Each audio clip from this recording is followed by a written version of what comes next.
Right. Well, I found a really interesting book the other day. It's called Rescue: From Global Crisis to a Better World. The author is a man called Ian Goldin, and it's got some incredibly powerful endorsements on it, this book. But I'll tell you who Ian is quickly. He joins me from, where are you, in Oxford at the moment? Oxford, that's right. Very good. Well, you're a professor of globalization and development at Oxford University. That's no small job, that. I mean, globalization. Is there a bigger subject, Ian? It certainly covers a lot. It's huge. Also, you talk about the future of work, technological and economic change, the future of development. And you also were in South Africa before that. Am I right? You were at the Yeah, development bank. I was born in Pretoria, so I'm very much a South African product, and went to UCT for my first degree. And then I left and I went back to South Africa when President Mandela became president. And I was the first CEO of the Development Bank of Southern Africa in a democratic South Africa. I did that for 5 years. And so certainly have been involved and stay involved. Well, you've also been involved in advising many governments all over the world. And I'm really interested in talking to you about the subject of this latest book, Rescue. So let's just paint the picture for people of exactly what prompted this, because there's no doubt a majority of people in the world who are hoping for someone to rescue them. We've been through a pandemic. I don't know if you've seen the latest news out of South Africa, but we just had riots and all kinds of Very much. and generally uncivilized behavior in places like KwaZulu-Natal and in Gauteng. We've also just been starting to see the latest incarnation of Cuban people trying to revolt against the oppressive state that they have in control of them there. And there are plenty of other examples. I mean, in France, there are all these protests going on at the moment. I know you have a very close relationship with the French too. So what exactly are we in need of rescue from? Because there seem to be many factors. And is there anyone who can rescue us?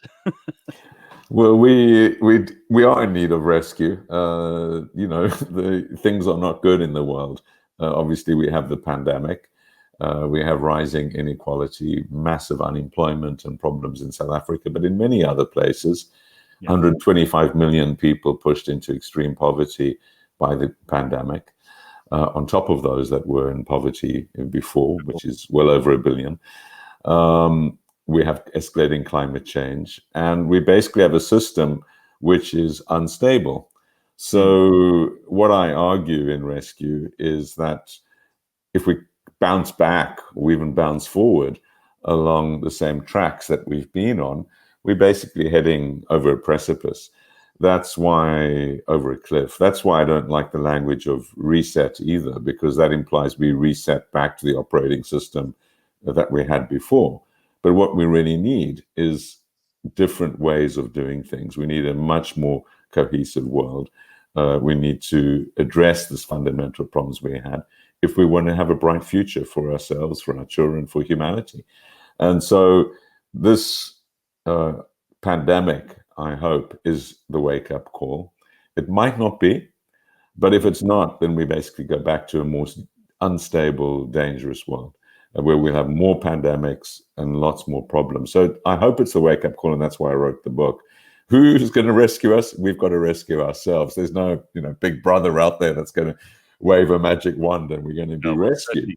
Just looking at the way that governments have reacted to this, there isn't one that came out covered in glory, is there? Well, but there's very different. No one government, has been perfect, but the range of differences is huge. And it's not about rich or poor countries. There are some very poor countries like Vietnam, countries like Mongolia even, that have done really well, have recorded virtually 0 deaths through the pandemic. There's some very rich countries, including the UK and the US, who've done really terribly. There's some democratic countries like the UK and US, Brazil, South Africa, that haven't done very well. And there's some that have done well, and there's some autocratic countries. So it's not the old simple things that determine it, but it is about leadership. It's about the reaction of governments, and it's about citizens doing the right thing. And basically, the countries that followed the WHO guidelines quick and early have done better. But then there's also the economics, and that's Well, where despite the the rich fact countries have been in a despite the much fact better that situation. despite the fact that the WHO have also, considerably told untruths and mistruths at every given opportunity, and despite being I would contest that, Craig. well, okay, I'm not going to start off by arguing with you, but Yeah. so we went into this with high hopes that it would allow us to reset things, and I also am not a huge fan of the term reset, which you mentioned you're not either earlier. But do you think that having looked at it from the other side now, and many countries are starting to come out of this, vaccinations are up, and many places are starting to return to whatever normal is. Do you think we've learnt anything, and have we progressed any further along that continuum of the things that you think societies will value in the future? I think so. It's very different in different countries, but what we've learned in many rich countries is that governments are very powerful. They can do things which would have been regarded as absolutely impossible in January 2020. Support workers, support firms, create furlough schemes, run them. The development of the vaccination over a 9-month period was unprecedented. That took 10 years in previous the pandemics. So there's been a lot of good news, and we've also learned as individuals that we can change our behavior. If government had said in January 2020, it would tell us when we can hug our friends, I'd think I was living in North Korea or something. But that's been possible. So we've learned a huge amount about our ability to change our behavior.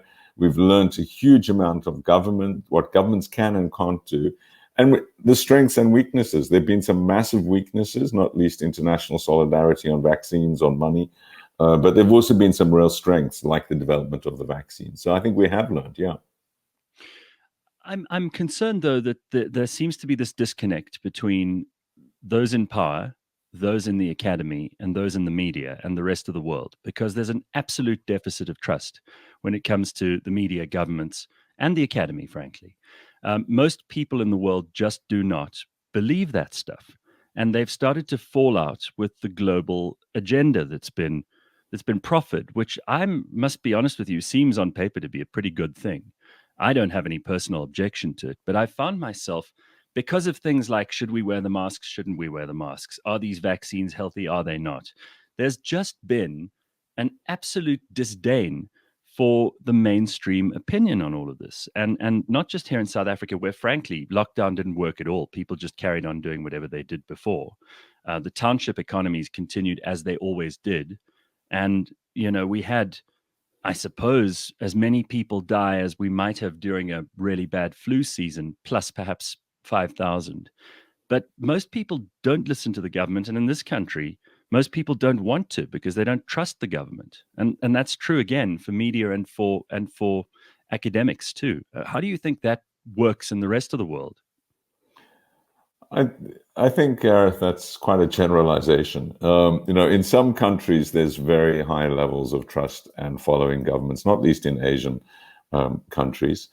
In the UK, I would say, choice in China, do they?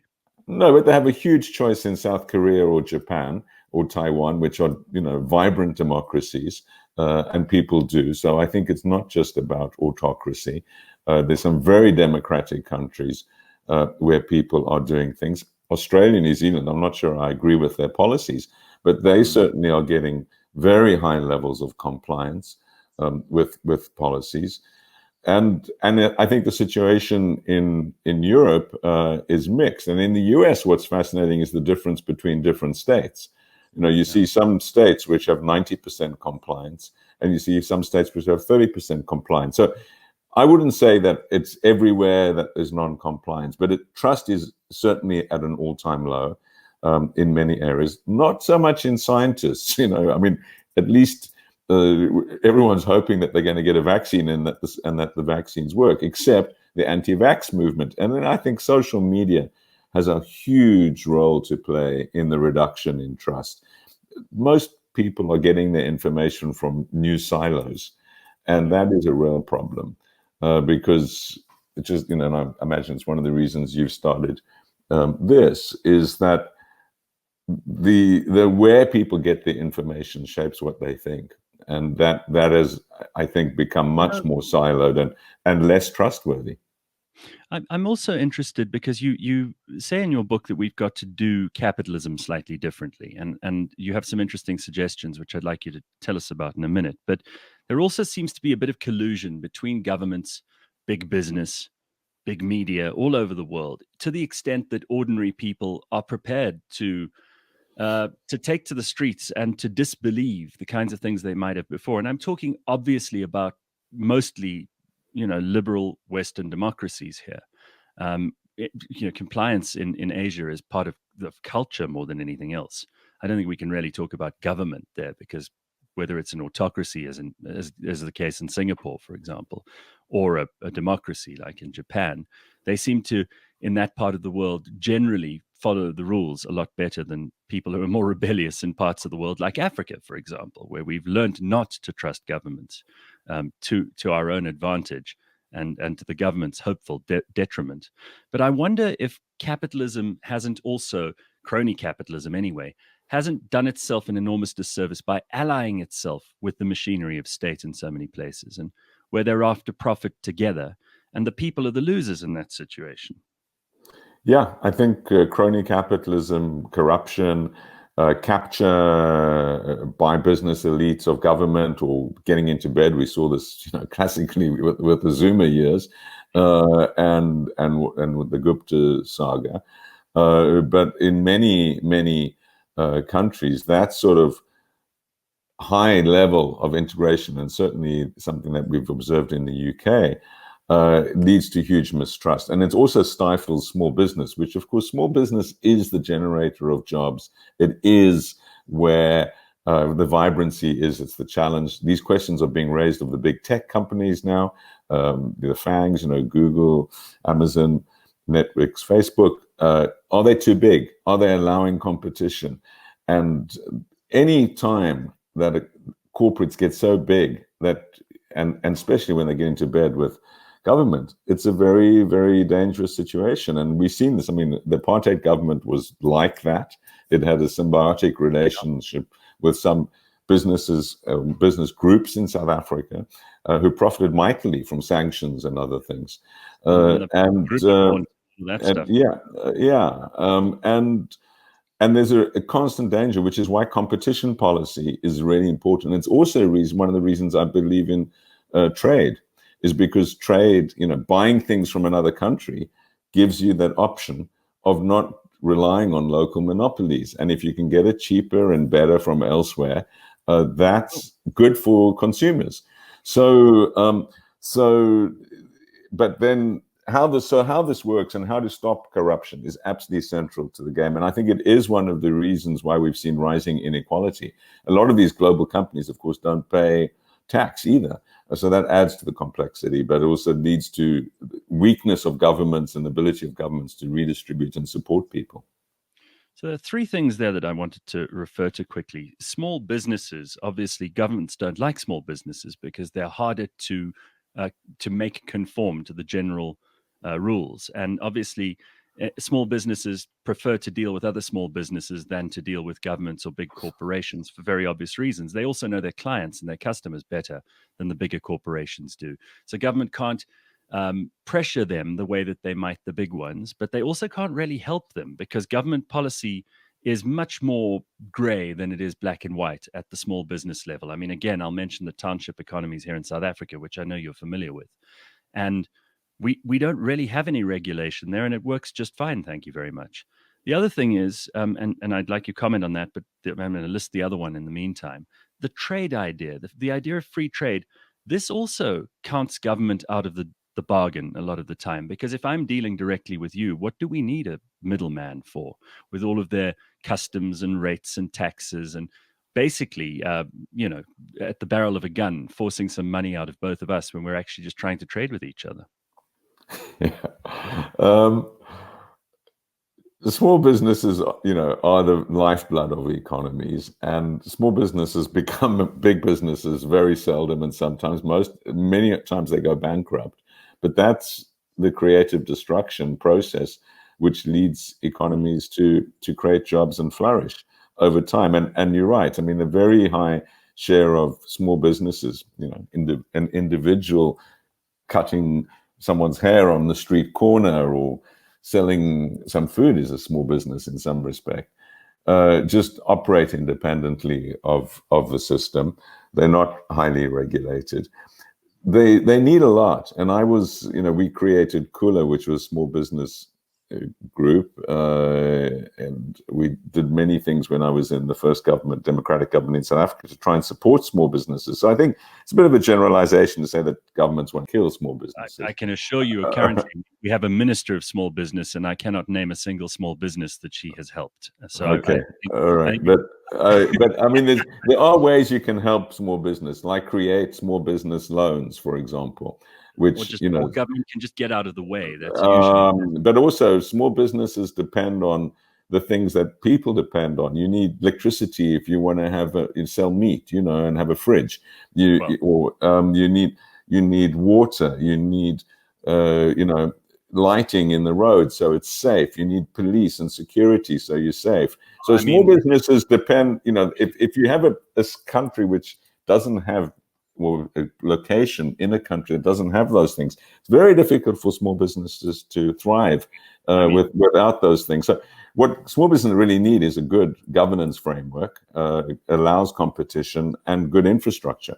And of course, they also thrive if people are wealthier, so they buy things from them. So when the economy grows, small businesses thrive. So they need lots of things, but often it's not direct. It's sort of indirect stuff. On trade, there's, it's always been a tension. Governments try to support through tariffs, domestic industries often, or even through quotas and in other ways through procurement policies. And that often is counterproductive. On the other hand, one does need some control on trade. Not all trade is good. You have trade in really bad things, drugs, human trafficking, arms, etc. And you also do, at some point, want to think about whether things are being dumped on your economy, and it will just wipe out all your small businesses or all your businesses because somewhere else is doing them, either in using child labor or in unfair conditions, or they're subsidizing their exports in effect. And so there are legitimate concerns of government when it comes to trade, but that doesn't take away my broad support for having a more competitive trade environment. Well, I think that's a very valid point that you make about trade. And I, again, have to say, when you mentioned the small business thing and the basics that are required for small businesses, which government should be involved in, i.e. infrastructure. I mean, again, I'm going to refer you back to your former homeland here and say that we don't have electricity supply from government. It has been completely hollowed out, and it is now a dysfunctional state-owned enterprise, as is much of what the state has touched. If it weren't for private industry in this country, we certainly wouldn't have vaccines reaching as many people, or rather as few people as they have reached. And I can give you countless other examples of precisely how government has been a problem rather than a solution for most people. So, I mean, reading your book, I was just drawing the parallels because I find it, in certain environments, obviously everything you've said in here rings true in terms of the way that there is a role for the state. And you actually start one of the chapters by saying big government is back. And I find that to be a very sad realization, not a good one. Tax, regulation, people getting in the way of each other, just making nonsense rules about hand sanitizer or about whether or not you should wear open shoes. I mean, our government was famously making the most capricious and ridiculous rules at the beginning of lockdown that did zero to help people, did zero to help build an infrastructure. We were told 2 weeks to flatten the curve. Not a single field hospital was built. And we're still sitting with exactly the same infrastructure we had back then, only we've lost 500 billion to graft and corruption. And I just think it's very, very different here. Well, I think we have slightly different views on some of these things. But of course, South Africa is totally different. Every country is unique, and poor countries, and I class South Africa as a middle-income country, have very different challenges to rich governments, because what the governments can do and their capacity and state capacity is extremely weak. And Eskom energy systems in South Africa need radical reform. and they obviously also have been hollowed out by corruption in the Zuma years. But my view, but there is some electricity. I mean, it's you exaggerate and say there's no, obviously there's they're blackouts, and that's not good. But you mentioned the township, guy who's selling meat. I mean, for him, one outage is a month's loss of stock, so it does really affect at that level. So I don't want to get stuck in the reeds here with you, though, because I actually thought that this book was extraordinarily insightful when it comes to things like what the goals should be after this. And I thought that maybe is something that we could talk about, because what you're projecting going forward from this is a way to do things a little bit better. And I hear this horrible slogan, "Build Back Better," from Boris Johnson, who I see has gone back into quarantine, even though he had the virus and has been vaccinated. Gives absolutely no pacification to those people who are standing waiting to still get vaccinated. But anyway, he's using this term, "Build Back Better." I've heard Joe Biden using it. It seems almost as if it's been trotted out as a memorandum to everybody to sell this to people. What will we do to build back better, and how can we make sure that this isn't just propaganda? Well, every country is going to be different. Every place is going to be different, and companies need to build back better as well. And we need to build that better in our lives. I think my hope is that we don't go back to how we were before, because then all this horror, all the loss, and everyone, not least in South Africa, knows someone that's been badly affected by the pandemic, will just be repeated again. So we build back better by, I think, I'm hearing a bit of this from you, Gareth, not just saying, okay, government's a complete mess, we can't do anything, let's pay less tax. That's just going to make the problem worse. It's going to make government weaker. I think we need to pay our taxes. We need to fight for a government that works. We need to fight for crime prevention. We need to fight for health systems. We need to fight for the things that work. Private sector has a massive role to play. Business for South Africa has done an incredible job in South Africa on vaccines and on many other areas. Support them. And I think at the global level, we also recognize that we're not safe until everyone's safe. So until we're prepared to really fix these broken global institutions, whether it's the World Health Organization or World Trade Organization or others, we're not going to be safe anywhere in the world, and certainly not even in the rich countries. That's what this has shown. So focusing on the big threats we face, pandemics, climate change, global inequality and poverty, is a global priority. If the pandemic serves as a wake-up call to reinvigorate all of this, then I think we're on the right track. And the big metaphor I use in the book and talk about is the comparison of the First and Second World Wars. That happened in the middle of the Second World War. A whole new system was created that stopped another world war. Till this day, it's done that. That created all sorts of institutions for the reconstruction of Europe, which was devastated, and especially focused on the losers in the war, Germany, Japan, incredibly successfully. That's the lesson we need to take away, not the First World War, okay? That led to a roaring 20s, which led to the Great Depression, and the fascism, and another war. That's where we are unless we change our ways. But these supranational bodies, these United Nations, World Health Organization, and all the spin-offs, the World Trade Organization, they seem to me to just be employment for bureaucrats. I mean, I'm being absolutely cynical here, but frankly, the United Nations isn't something that touches most people in the civilized world's lives, and in the world that is under huge duress, the world that's under pressure, the world of places like Cameroon, where the Beers have been in control for 28 years or something. Anytime they see the UN is when someone's shooting at someone else. This is not particularly but because the system doesn't, in the last 20 years. Because the system isn't what you want it to be, doesn't mean you have to throw it out. It means you have to help fix it. But I think that's true for capitalism and democracy and free speech as well, right? Yeah. No, I mean, the system, democracy is very imperfect, but it's better than the alternatives. Right.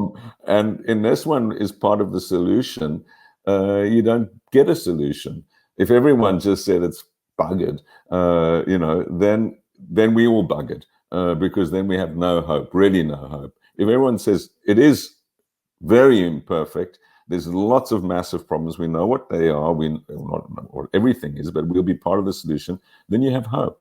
Then you have hope for a better world. And that's what, I mean, what rescue is about. You know, the idea of rescue comes from obviously when you're rescued from a shipwreck or drowning or something. It doesn't mean you're going to have a great life. Yeah. It means that you're going to have a chance to have a great life. And that's really what it's about. Just holding up the book so people can see it too. Thank you. In rescue now, so I don't want to dwell too much on the supranational bodies, but I do think that there is an international shift in power and influence, which is happening, and it's been happening for some time now. You mentioned that too, and you go into some detail in the book about the role of China, the emergence of, the new superpower, and the decline, which I think it's not controversial to say that America has reached its apogee and is starting to slide. And whether that slide happened 20 years ago or whether it's the last year, it's certainly happening.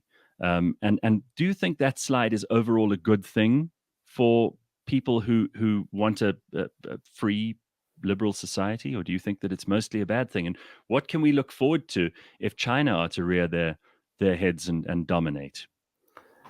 Yeah, for me, it's not so much whether it's a good or bad thing, but it's because I don't think anyone's going to stop it. And I certainly think that the current attempts by the US to stop it are going to backfire.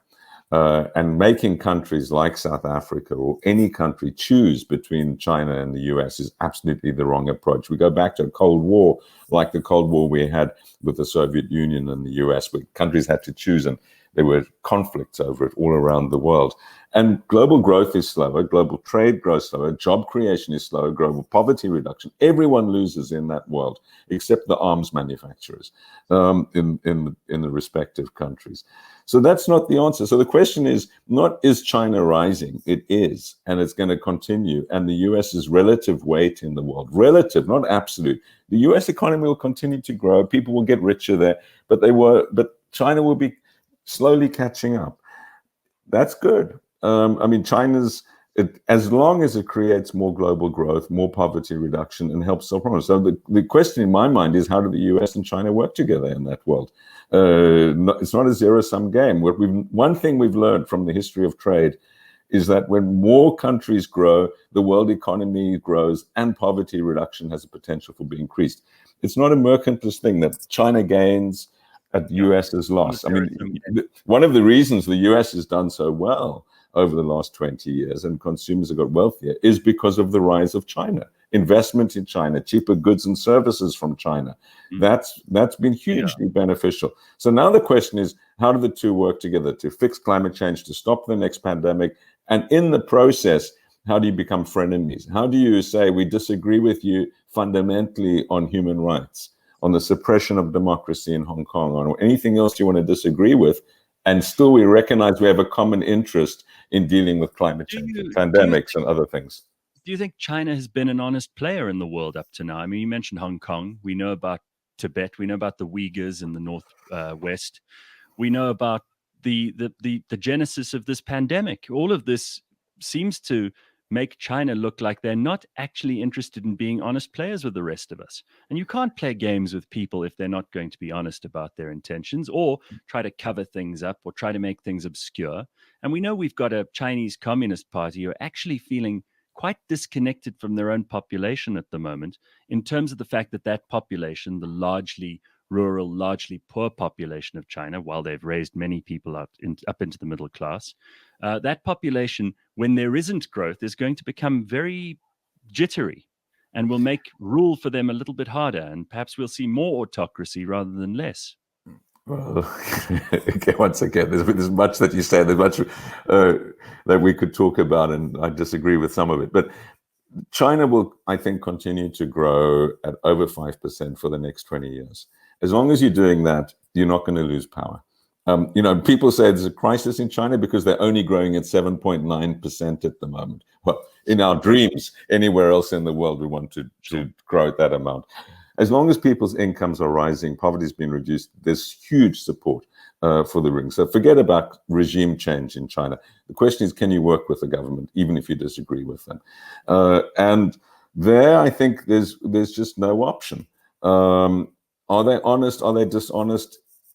I think, in the same way that other governments are honest and dishonest, maybe more so They're in not in the covering same up Tibet and the Yeah, Uyghurs. you can't. But when it comes to something that we want to work together on, like climate change, they're doing more than the rest of. They're certainly doing more than any other country in the world. So there's certainly some things you can have a shared interest in. Well, When it comes to pandemics, my own view is they have a huge interest in stopping the next pandemic. I don't want to get into the debate because I don't know the details, and I don't think anyone in the world really does, of where this pandemic came from, exactly how it started. But I wrote a book in 2014 where I said there will be a global pandemic. The next pandemic could come from the US. The next pandemic could come from South Africa. It could come from anywhere. So it's not so much worrying about what was the exact cause of this pandemic, but can we stop the next one? Can we stop pandemics? And that we have to work together. There's no solution to any global problem that we're not going to have to work with China on. And so the question is, how do we work with them? Not really, we try and keep them down or something. That's just a meaningless thing, in my view, to I agree be with you. pursuing. We can't. I mean, there's no stopping that tide. But what I'm interested in here is your book does sort of vacillate between the optimism of a better world that we can create and the pessimism of there's something terrible coming and we're going to have to deal with it. And those two seem to me to create quite a lot of tension in the book. Well, that's what the book's about. I mean, the book is, in this, we're on a road that's going over a cliff, for all sorts of reasons, and to the extent that and things could get a lot worse. We think they're bad now, but they could get a lot worse. So the question is, that's the bad news. The good news is we know what a lot of this stuff is. We're waking up to it. There's a global awareness. There's actions. There's scientific solutions. There's democratic and other solutions. And the question is, are we going to act on it? And this is exactly the choice that countries have been faced in the world wars. That we've been here before. And my hope is, and that's why I work on books like this, and this rescue book is particularly about that. The question is, if we understand these things, do we change our minds and act differently? What do you think of things like universal basic income and the idea that so many people have been out of work or at least been working from home and perhaps doing things differently for the first time with a valid excuse to do so, and we've maybe been able to experiment with some new ways of work? I know this is something you are busy with at Oxford. How do you think the workplace is going to change? How do you think people will feel if they're given the opportunity to rather just get government money and sit at home? And we've already got. I wrote an opinion piece in the Financial Times some time back, which said 5 reasons why UBI is a bad idea.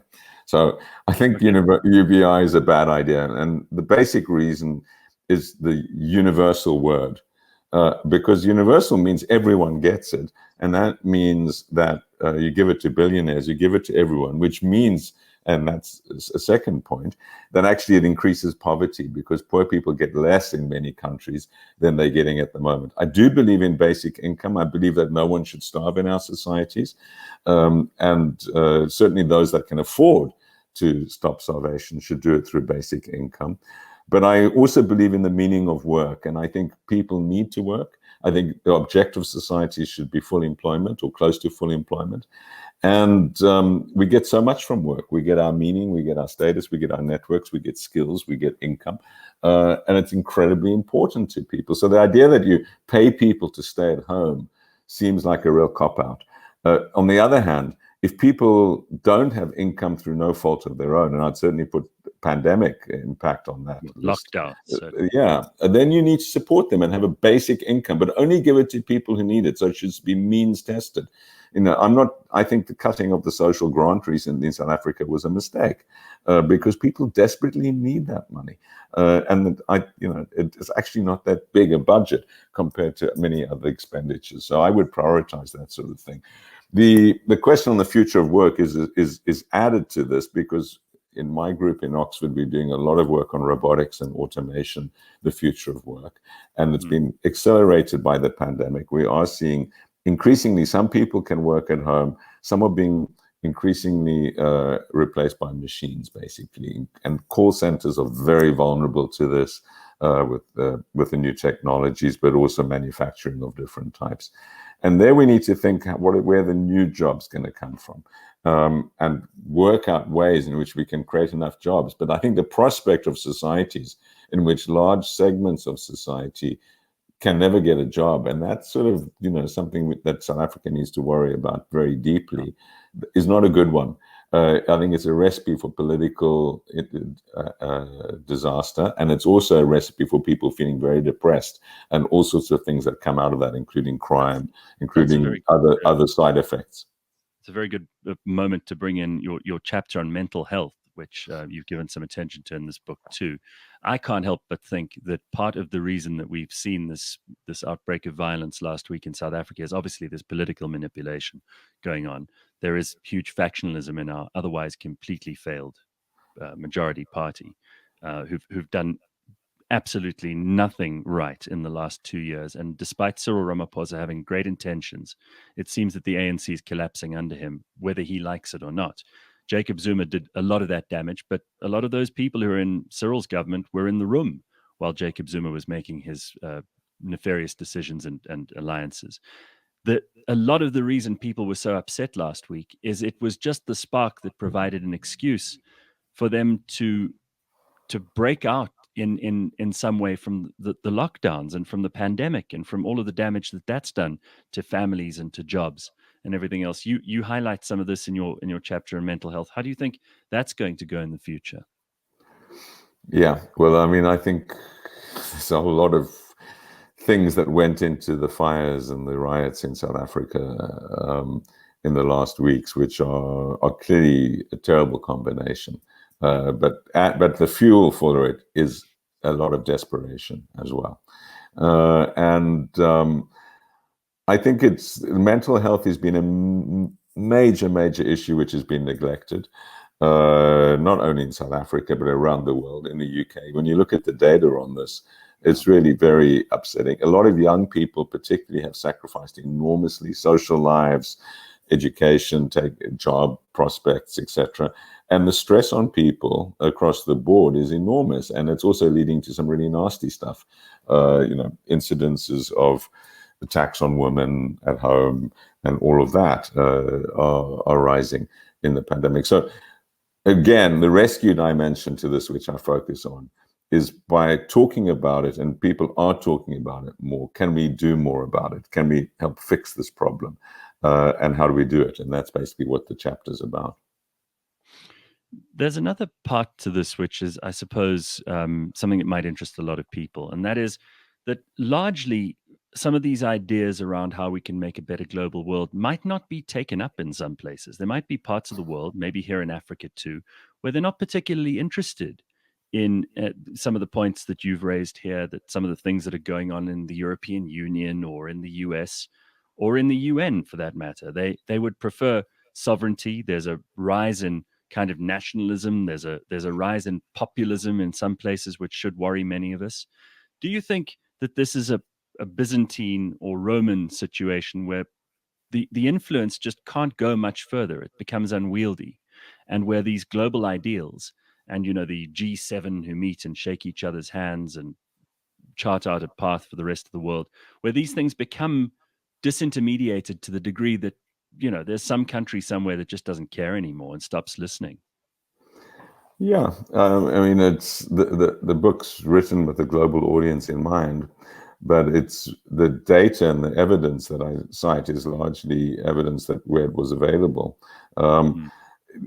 Depends what the problem is you focused on. You don't need global solutions for most problems we face. I mean, most things should be done. I really believe in subsidiarity and that we should do things at the lowest possible level, not only at the international country level, but communities, cities, and when you look at the big problems we face, many things could be dealt with. And actually, it's also who causes the problem. On climate change, New York State produces more carbon emissions than 48 countries in sub-Saharan Africa. Frankly, it doesn't really matter what some countries do. Right. It's when you become richer and when you become more connected, that's when you really start impacting on others. I impact the world because I fly so much. I impact the world because I consume more. But if you're in a small village in a poverty-stricken country, really what you do is not going to change the world much or have a negative impact on the world. So that really matters. And that's why I really believe that we need coalitions of the working. And often they're not governments, often they're companies. And look at the vaccine thing, it's largely a company thing, not a government thing. And there are other examples of this, including when they closed the ozone hole on the fight against HIV/AIDS. Again, the private sector was incredibly important, but they wouldn't have done that unless they were shamed into doing it by community organizations, by NGOs, not by governments who pushed them into it. Companies are very important. Cities can be incredibly important. There are lots of different business networks that can be important. So I'm not a believer that basically there's Big Brother that we've got to give all our problems to and then we're going to have a happy world. On the contrary, unless we fix the problems ourselves, we're not. But there are some things, and pandemics and stopping pandemics are one of them, that we really do need more global cooperation. It's also the case that when you're in a terrible situation in a country that's dysfunctional, a Yemen situation, then you need outside actors to come and help you. And we have, I believe, a global responsibility to other human beings around the world to, if we can help, to help. And the question is when and how you do that.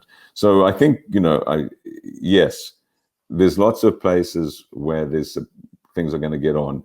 The problem is if you think that you somehow, your country is immune to the world, then you have a problem. And that's the problem that the US has had, I think, for too long. Basically withdrawing from helping solving the problems and not realizing the negative impact you have, including in the US's case through climate change, for example. So you've raised climate change a couple of times. I'm curious as to how you think we can take this monster down, because it does require massive scale change, and not just change on the behavioral local level. Although I agree with you completely about the fact that that is where most of the important decisions should and can be made. This is a different thing to tackle, and New York State's carbon emissions notwithstanding, China and India and Pakistan are probably producing 20 times that at this stage. What can we do? Because you did mention China is coming to the party on climate change. What kind of pressure do nation states respond to best at this time? Shame, guilt, fear? Well, how do we get them to cooperate together? How do we as ordinary people see to it that our governments do the right thing? Because in many cases they don't. I mean, the thing about nation states and politicians that I've observed is that they're very happy to go to New York or some conference somewhere in Paris or wherever, Bali, and sign a piece of paper and saying they're going to do the right thing. It's a different matter, are they going to do the right thing, following through with it? And so I think, transparency, and there's a lot of great citizens organizations that are increasingly holding governments accountable where it's possible. And it's not possible in autocratic governments, but it is possible in South Africa. The other thing is that the international community promised $100 billion a year for developing countries if they were going to do the right thing. That money hasn't materialized. So the rich countries have a huge responsibility. And I think so do developing countries. In South Africa, Eskom is in a mess.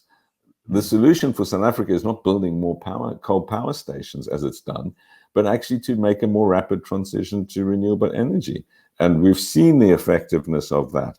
If the money invested in coal power had been invested in renewable energy, we wouldn't have the outages we have today. At the same time, the politics demand that we worry about, and we should anyway worry about the coal miners and the others that are going to lose their jobs. So a just transition, helping those that are going to suffer as a result of the change, but focusing resolutely on it, setting renewable targets is vital. South Africa happens to be one of the biggest polluters of carbon and other greenhouse gases in the Southern Hemisphere. So it matters what South Africa does. Most African countries, it's much less of a problem. And finally, because you do cover so many different things in this book, it really is, it's a very interesting read, and I would recommend it to anybody. The world that you see as being better, the kind of world that we could build after this, what are the characteristics of that world? And how much will it differ from what we've got? Because and I know people hate change, even when change is forced upon them by something like a pandemic. So what would we have to look forward to, and what should we be wary of in this world that's coming at us? Because numbers and statistics and agreements between politicians don't mean much to ordinary people.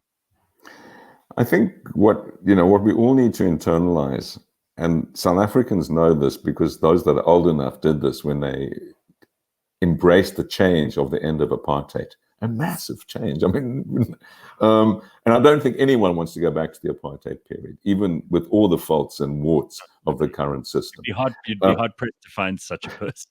Exactly. That was a radical change that people recognized was necessary. It's like finding someone who supported Jacob Zuma in exactly 1990. But because it was unsustainable. Now, you think that change is worrying, but staying the same in the same system is totally more worrying. It's not going to work for you or your kids. And that's the way we are in the world. I mean, if we go back to the world we had before, we'll have more pandemics. Who wants that? We'll have escalating climate change. Who wants that? We're going to have all sorts of other risks. And so, although change seems scary, to me, it's far less scary than the alternative, which is the world that we're heading to, and what that has. So that's one sort of argument. Now, not everything's going to change. I mean, people are going to that are living good lives are going to have to be allowed and will continue to live good lives. But maybe they're going to use renewable energy. Maybe they're going to pay a bit more tax. They're going to be more supportive of those in need and worrying more about the system. But you're not sketching a terribly good picture for the majority of the people who will be buying this book. And then why not? Well, because I'm telling them that if we don't change, we've just got a scarier and scarier future. Paying more tax in a country like this means giving half of what you've earned to people who are going to steal it for themselves, not put it back into the economy. So telling me that more tax is coming is not a sales point. Well, I mean, the book is not only about South Africa, and also I don't think the assumption that the tax goes to stealing, Gareth. I mean, is a huge exaggeration. I assure you, if you pay attention to where that money's gone in the last while, there is absolutely no mystery as to where it's gone. It's gone precisely into the pockets of politicians. The lights might no, not 100%. Even you don't want to claim it with 100%. When it's 5%, it's too much. If it's 1%, it's too much. If corrupt, I completely agree with that. But you can't have a government without tax. I mean, you can't have a justice service. You can't have police. You can't have anything. You don't have any of those things, and we're still paying tax. No, you do, but it's just not what you want it to be. South Africa is, and I know it well. South Africa has a lot, but it has huge problems. And certainly, some of the tax goes to, I would say, most of the tax goes to good purpose, but too much leaks. Too much goes to corrupt officials, and a lot of the corruption is not actually through government; it's through the procurement system and through the private sector as well. That needs to be fixed, but it's not a reason not to pay tax. And certainly, I believe in the closing of tax havens. I believe that everyone needs some tax responsibility. You can't have an effective state without revenue. Now, that's not a guarantee of effectiveness. You've also got to stop corruption. You've got to have transparency and effective judiciary. South Africa is lucky that its judiciary is still effective. Some of the time. Well, yeah, which is better than none of the time. For very rich people, the judiciary does an enormous amount of good because you can afford very expensive lawyers. That's not the case for the average South African. It's amazing to me that we've got not one person in jail for graft and corruption, even though we've had billions and billions stolen from us. But, someone is caught dealing weed on the street and they're a poor black person from a township and they go straight to jail. That's not a judiciary worth keeping in its place, if you ask me. Gareth, if you were to abolish the judiciary, you would be much worse off. Be careful what you wish for. I promise you I'm no anarchist, but it's pretty close to that. 97% of our municipalities in this country have not got clean audits, which means that most of those municipalities are running on the smell of an oil rag. And in some cases, they've completely failed, which means those people in most of those municipalities already know what anarchy feels like. I'm not raising the specter of this. This is the reality. Yeah. And as much as I found it, it's encouraging in your book that governments have been able to in some ways, assert themselves during this crisis, because I do think government was getting smaller and smaller and less important to people over the last 20, 25 years. But in some places, the more power an incompetent government has, the worse things could be. Oh And yeah, that's the only real. absolutely. No, I mean, and we've seen argument I have with this. We've seen this in many countries, but the difference between the countries where governments are the problem, not the solution, and or leaders are, not so much the governments. And there's a lot of this in, I think, the mistakes that India's made, the mistakes that Turkey's made, the mistakes Brazil have made, and mistakes the UK have made dramatically, and under Trump, the US made. This is the danger of having populist governments that don't follow the evidence, that basically get swung with the wind and which go down sort of rabbit warrens of fake news. So, I mean, what to me the lesson is that the governments are incredibly important. You better make sure that the people if you're lucky enough to vote for a government in a democracy, that the people you put in power are going to be effective. Well, we'll get the governments we deserve, right? Exactly. Ian, it's a very, very interesting book. It's called Rescue: From Global Crisis to a Better World. I'm very, very proud that there's a South African at Oxford putting out this excellent material, and encourage people to check in on that, as well as all your other books. God, you've written a few books here. I mean, I'm just looking at your bibliography. It's substantial. Yeah, well, been busy. I think this one's the most interesting at the moment. You weren't just sitting at home waiting for a furlough payment from the government. No. Fortunately, I've been able to find alternative employment. Well, it's very good to talk to you, and thank you for your time today. Okay, great, Gareth. Take care. We'll be hearing from you again. Thank you. Ian Goldin.